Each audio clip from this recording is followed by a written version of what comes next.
Hi everyone, welcome back to Visual Scriptures. For those who might be new to this channel, my name is Mark. On this channel, I combine my love for God and filmmaking together to share His word with others. In today's video, we are going to unpack Psalm 2. But before we get into that, I think it's important to note that there has been a debate as to the unity of the first and second Psalm.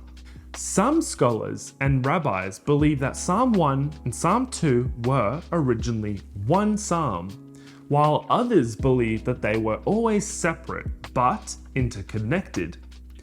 Whichever view is correct, I think it's important to note that they are linked in their themes. As the ESV Study Bible puts it, Psalm 1 and Psalm 2 provides an introduction to the Psalms as a whole. If you haven't watched my last video on Psalm 1, I do encourage you to watch that first. As a summary, however, Psalm 1 focused on the individual. As I said in that video, it revealed that internalizing God's word and way of living is the only way to find true happiness. The second psalm continues this topic but takes a more global approach. Rather than focusing on the individual, it focuses on the struggle between the nations and God's kingdom. The psalm begins with the nations not only rejecting God's kingdom and rule, but also conspiring against him in verses 1 to 3.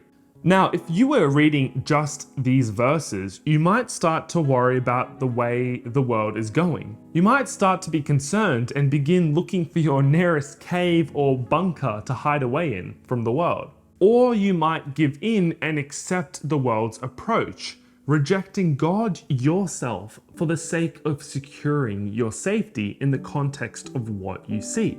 But the psalm continues in verses 4 to 12, showing us God's response to the nations.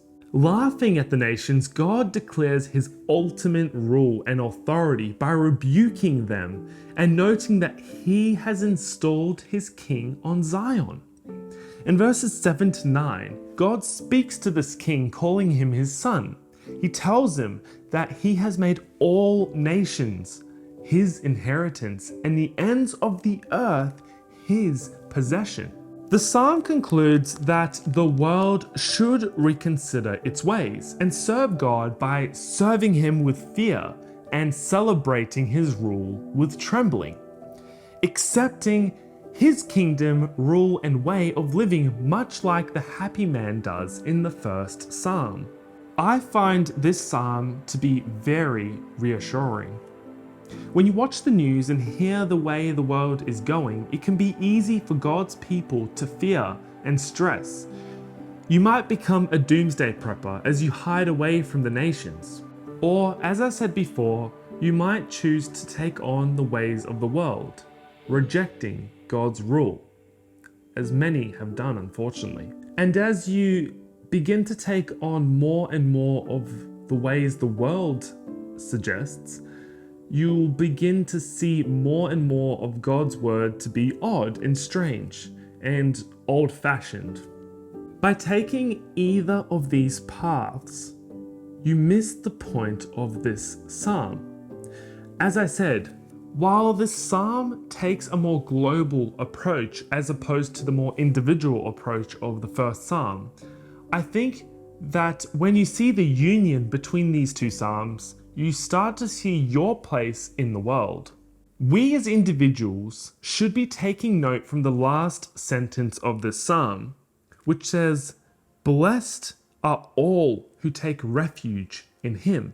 We as God's people should be taking refuge in God, trusting that he has everything under his control. We shouldn't be stressing and trying to remove ourselves from the world, because if we do so, who is going to be a light in this world? And what does that reveal about our faith in God? Are we so fickle that we will run away or reject God's word in fear, or just so we can fit in with everyone else? What does that show about our resolve in God's word? When you take that approach, what's the whole point of God's word? Rather, we, as individuals, should take on the lesson of the first psalm. By meditating on God's word day and night, and by doing so, we can play our part in our personal lives as well as our local communities and spheres of influence to make the world a better place. By loving others and sharing God's word and way of living with those around us. Matthew chapter 5 verses 14 to 16. You are the light of the world. A town built on a hill cannot be hidden. Neither do people light a lamp and put it under a bowl. Instead, they put it on its stand, and it gives light to everyone in the house. In the same way, let your light shine forth before others, that they may see your good deeds and glorify your Father in heaven. As in the words of Socrates, let him that would move the world first move himself. If you enjoyed this video, please give it a like and consider subscribing for more videos like this one on the Psalms and how they can apply to our lives today. Thanks for watching, and until next time, stay safe and keep that faith.